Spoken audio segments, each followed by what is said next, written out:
हम्म।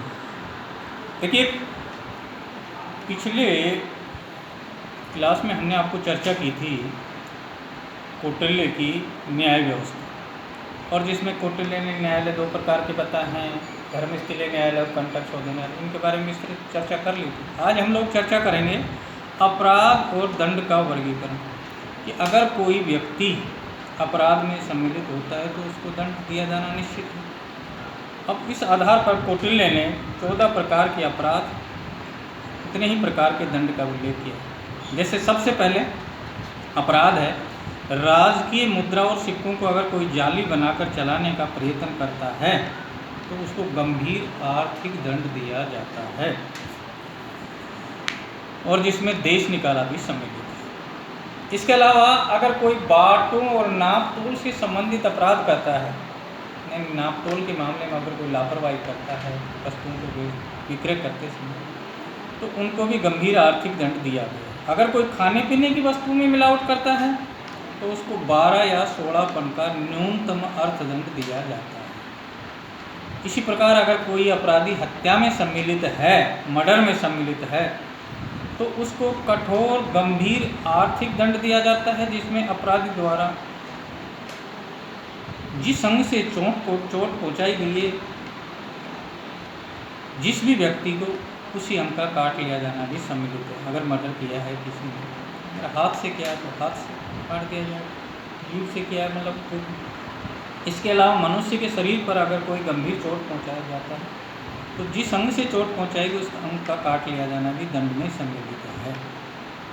किसी को बलपूर्वक अगर कोई अपहरण कर लेता है, उसमें भी दंड की व्यवस्था के तहत अधिकतम अर्थदंड हो सकता है।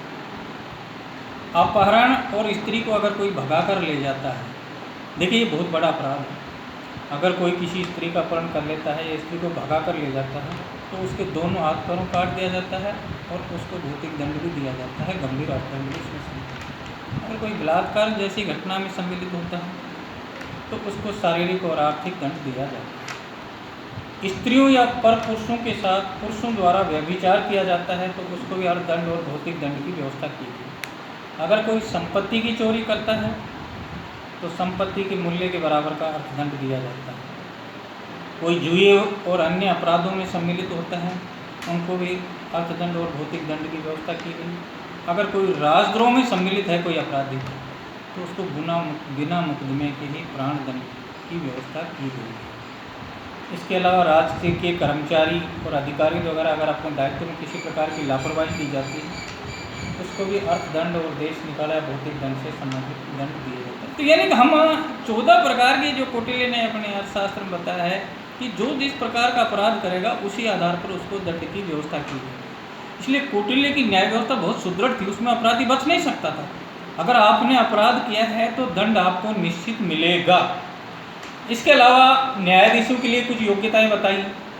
देखिए, ज़्यादातर न्यायाधीश विद्वान, ज़्यादातर ब्राह्मण वर्ग से ही हुआ करते थे, जिनको धर्म और नीति की जानकारी होती थी। न्यायाधीशों के लिए सबसे पहली योग्यता ये थी कि वो निष्पक्षता के आधार पर न्याय करें, किसी प्रकार का पक्षपात नहीं करें। अगर न्यायाधीश भी निष्पक्षता के आधार पर न्याय प्रक्रिया में भाग नहीं लेता है तो वह भी दंड का भाग लेता है। इसके अलावा कुछ स्थानीय और क्षेत्रीय न्यायालय भी थे जिनमें जूरी व्यवस्था की व्यवस्था की गई। तो स्थानीय स्तर पर अगर कोई अपराध होता था तो उनको स्थानीय न्यायालय द्वारा उनका समाधान किया जाता था। क्षेत्रीय न्यायालय भी हुआ करते थे। न्यायाधीशों पर नियंत्रण पूर्ण रूप से राजा का नियंत्रण होता था। न्यायाधीशों को वादी और प्रतिवादी की बात को बड़ी ध्यानपूर्वक सुनना पड़ता था और निष्पक्षता के आधार पर अगर न्यायाधीश किसी वादी या साक्ष्य को डराने धमकाने का काम करता है तो राजा द्वारा उसको भी दंड दिया जाता है। न्यायाधीशों पर पूर्ण नियंत्रण था। न्यायपालिका को पूर्ण स्वतंत्रता थी, उसको किसी प्रकार का हस्तक्षेप नहीं किया जाता था न्यायपालिका किसी कार्य में।